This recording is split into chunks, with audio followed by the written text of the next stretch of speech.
నమస్తే అండి, అందరికీ నమస్కారం అండి. అంగన్వాడీ నుంచి 29 సంవత్సరాల బట్టి నుంచి నేను అంగన్వాడీలో ఆయా కింద పనిచేస్తున్నానండి.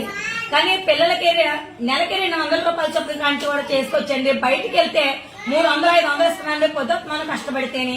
కనీసం నాకు 250 రూపాయలతోటి ఇంట్లోకి ఏమి తెచ్చుకుని పెట్టుకోనండి.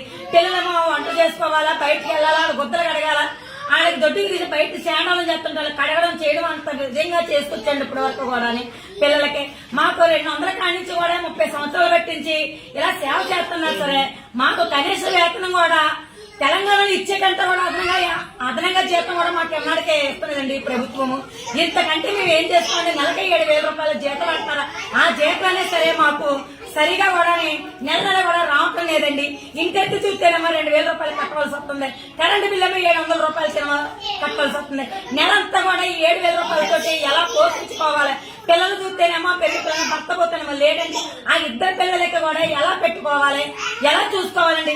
బయట పోయి సంపాదించుకుందామని ఏదో పనులకు వెళ్ళి కష్టపడదాం అనుకుంటే ఈ చిన్నప్పటి నుంచి కూడా పిల్లల గురించి వదిలి వెళ్ళలేక ఈ పిల్లలతోటే ఉండవలసి వస్తుందండి.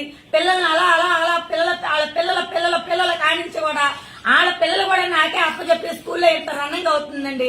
ఇంతవరకు చేసినా సరే మీకు కనికరం లేదు. మాకు జీతం ఇవ్వడానికి కూడా మిమ్మల్ని ఎక్కువేం అడుగుతులేదు. ఒక్క రోజు మీకు ఖర్చు పెట్టినంత జీతం కాదు, మాకు నెలకి వచ్చే జీతం కూడానే.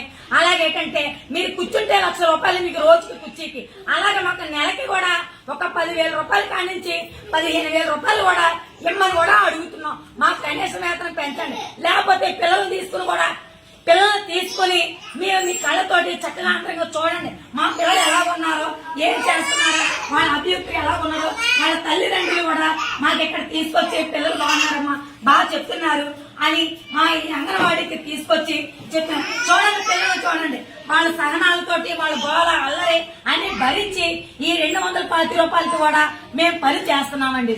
కనీసం ధరలు ఎలాగున్నాయి, కనీసం వేతనాలు ఎలాగున్నాయండి, కనీసం జీతం పెంచండి బాబు అని అడుగుతున్నాం. కనీసం బిల్లులు కూడా సరిగా రావట్లేదండి. మాట వస్తే రమ్మంటున్నారు, ఊసొస్తే రమ్మంటున్నారు. అయినా సరే మేము ఎక్కడ పెట్టుకుంటాం వాళ్ళు సాధ్యాలు పెట్టుకుని సాధ్యాలు చూస్తే ధరలు పెరిగిపోతున్నాయి. ఎక్కడి నుంచి ఆటో ఎక్కి దిగాలంటే 30 రూపాయలు అడుగుతున్నారు. ఎక్కడికి మీరు ఇచ్చిందేమో 7,000 రూపాయల, మేము ఖర్చు పెట్టడానికి ఎంతంత వరకు వస్తుందండి. టీ రావుదారైనా సరే కంటిన్యూ 100 రూపాయలు పెట్టుకుని 100 రూపాయలతో ఎంత రావాల్సి వస్తుందండి. ఏం ప్రభుత్వం అండి? ప్రభుత్వం మారాలంటే మమ్మల్ని చూడండి, మాకు వేతనాలు పెంచండి. పెన్షన్ గురించి మిమ్మల్ని అడుగుతున్నాం. మేము చేస్తాం, కష్టపడిన దానికి మాకు ఫలితం దక్కండి. అంతేగాని కనీసం వేతనం ఇవ్వండి మాకు. అంతేగాని మీకు పని పాటలు మేము చేయించుకోండి, కొత్తమాన్ని మీ పని చేయించుకోండి, కానీ పని తగ్గ కష్టానికి మాకు జీతం పెంచండి అని మిమ్మల్ని కోరుకుంటున్నామండి.